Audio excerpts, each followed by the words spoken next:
Good morning, or whatever time you're watching. Today we are commuting on the new GSXR1000R. This is the L7 model, so it's a brand new model that Suzuki Bikes have kindly lent me for about 3 weeks.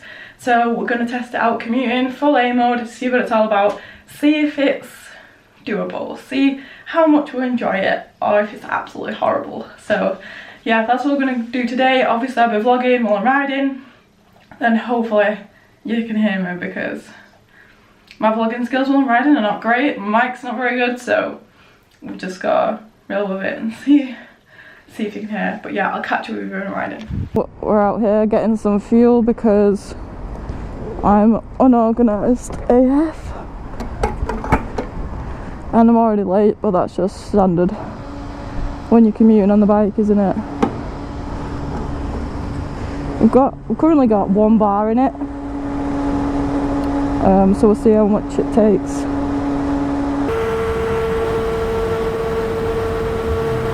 I'll do 15. It's about right. Like I said though, it has got 1 bar already in it. How do I do this? There we go. It's not flashing or anything yet, so I've done, I believe, 94 miles. I think I didn't check if that was set when I got the bike to 0. I'm guessing it was because it sounds about right, so we'll go with that. So it's done 94 miles and then we've got 1 bar of fuel remaining. So to be honest, as you can imagine, I haven't been tickling the throttle. I've just been handed a Superbike to ride, so I've been riding it like a Superbike, if you would like. So I'm pretty impressed, to be honest. I really thought it was going to be a lot worse. So yeah, the fuel consumption doesn't seem bad. You're not going to be able to hear me now.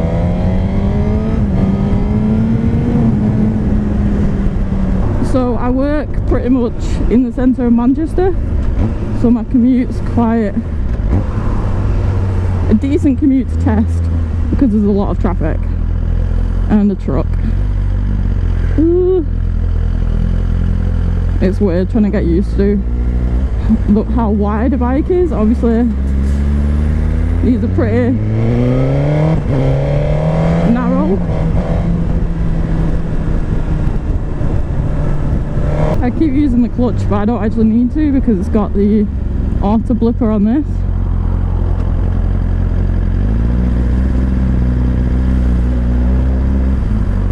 Straight to the front. As I mentioned in my Q&A, I don't actually commute on a bike at the minute because I've been given a car, so I don't need to.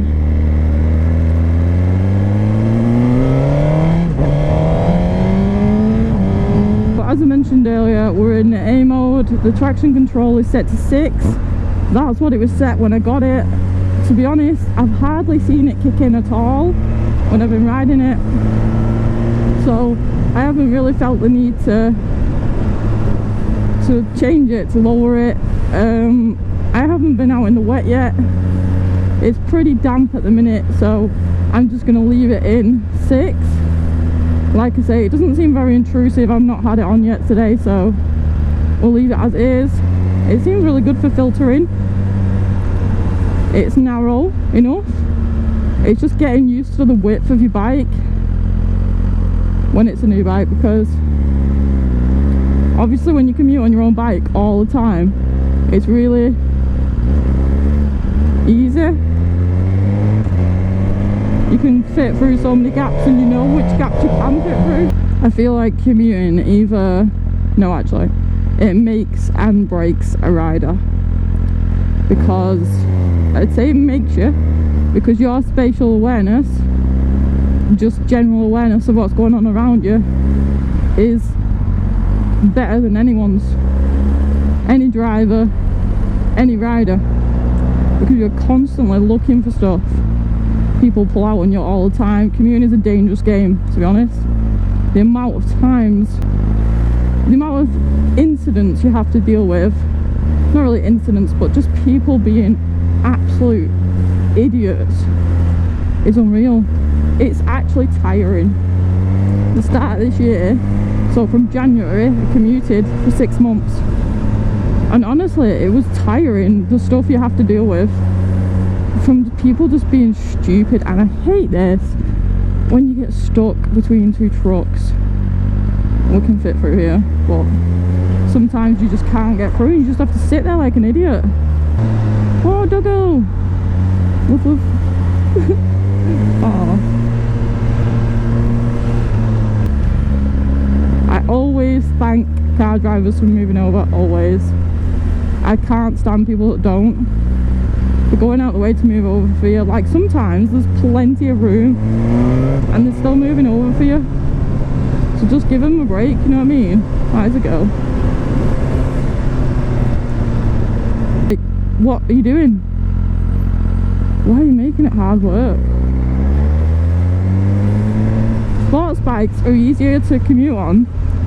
Not to commute, sorry, filter, because the mirrors are sort of a good height. The in between, sorry, the lower than car mirrors and, wait no, higher than car mirrors and lower than van mirrors, whereas my MT, I tend to find the spot on with van mirrors, so it's really awkward when you get to a van. That looks a bit close. Probably could have made it without putting my foot down, but it's better to be safe than sorry. Oh, I8, hello. Luckily the lanes are pretty wide, but when you get cars like this, and obviously I have a standard exhaust, so not many people can hear me.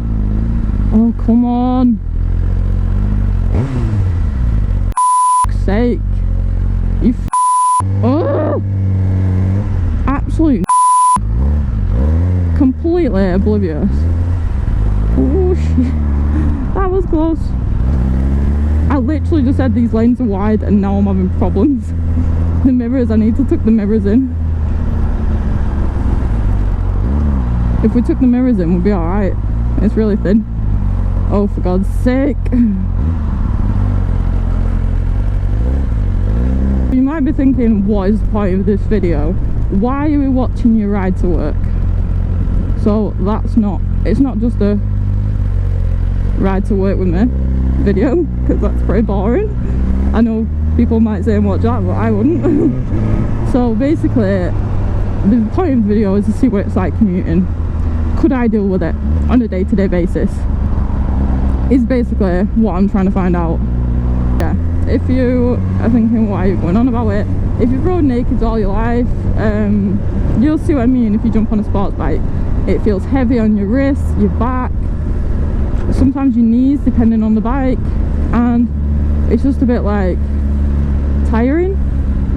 I hate when you have these seams in the road. So what I've found regarding that, when you're going for it like so, you don't notice any of it.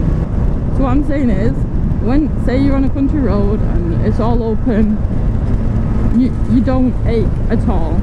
If you could ride all day like that, you'd be fine. But when you sat behind cars doing 30, 40, whatever the speed limit is, that's when it starts to ache. When you just sort of sat behind them, you can't go fast because they're in the way, there's no overtaking spots, that is when I'm in pain. I can't deny I am in pain.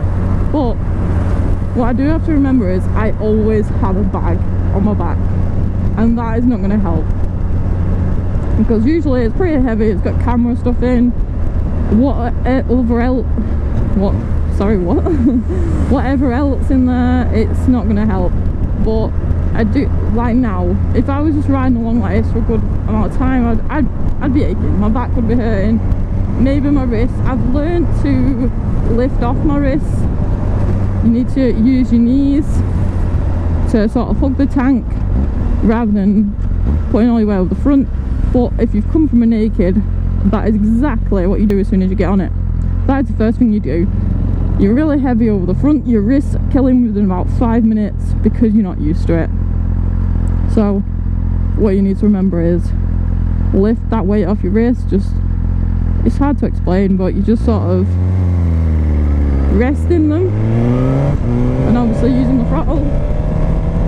But I've also had a few people ask me the tone between, say, a naked bike and a bike like this, a superbike, sports bike, whatever you want to call it, and they do commute, so they're not sure which one they want.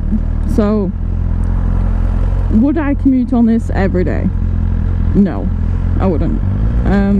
While it's not bad, I think every day it would get tiring. And another thing I like about nakeds is you're higher. You can see over the top of cars a lot better.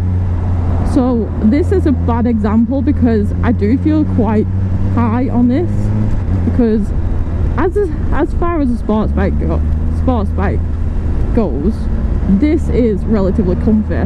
This is definitely one of the comfiest sports bikes I've rode, which is pretty crazy if you think about it. You're sat in the bike a lot more than on top of it. Say an R6, the R1 is absolutely brutal, seriously. It's a nightmare. You are really sat on top of it, all your weight is over the front, your ass is in the air. It's just it's so bad. The first time I rode the R1, I got stuck in tons and tons of traffic on my way back from where I was going, and oh my god, I wanted to just park the bike up, get off it and leave it. I'd had enough. How amazing that bike was, even that, it did me over. I was just like, this is so uncomfortable in the slow moving traffic, so uncomfortable. But this is alright. I'm sat a lot deeper in the seat, you know, the tank's in front of me, I'm not on top of it like the other sports bikes. So it is comfy for a sports bike, but it's still not really that comfortable as far as, you know, nakeds are concerned. So I would definitely choose a naked bike over this to commute on. But for every now and again, if you only commute when it's sunny, which in England isn't much, so you'd be okay, you could easily go with this option. So yeah, if you commute every now and again, yeah, go for it. But if you do it every day, I probably wouldn't recommend it. As far as the engine of this goes, being a superbike, you think it would be rubbish in town, and this is actually a perfect all-rounder. I'm in third doing 26, so 30 mile an hour. It's not bogging down, it's completely fine. It's weird how suitable it is for so many things. It's just so versatile. It's just chill, and it's, you know, it's happy at low revs, and that's why I think I like this bike so much. It's so easy to ride. Ow. It's so easy to ride, and it's good for so many things. Whereas I know I keep comparing it to the R1, but the R1 is only good for going fast, preferably a track bike if you've got that kind of stupid money. But this is good for so many things. So to me, this is such a good bike. It's like the older Gixxers, the old GSXR1000s, they were a lot more raw and they're a lot harder to ride at low speed, just like the R1 or say the R6. Whereas this is perfectly happy at everything. So I really think Suzuki have hit the nail on the head with this, because it's just so good for everything. And like I said, there is little gripes, but you know, being a sports bike, but I think it looks brilliant. And the brakes are really good. I got my M209 yesterday and I was like, oh my god, these brakes are terrible. Obviously these are Brembos, so they're going to be good. And suspension is decent. It's a lot softer than my M209 SP suspension as standard, so standard settings. It's a lot softer, so I think for road this suspension setup is perfect. There are a couple of bumps that get me where I'm like, ow. If I was a boy I'd be in a lot of pain, but apart from that, the suspension wise it's really good. Again, it's good all around, so it just makes perfect sense. So I'm almost at work now, so I hope this video has given you some insight. And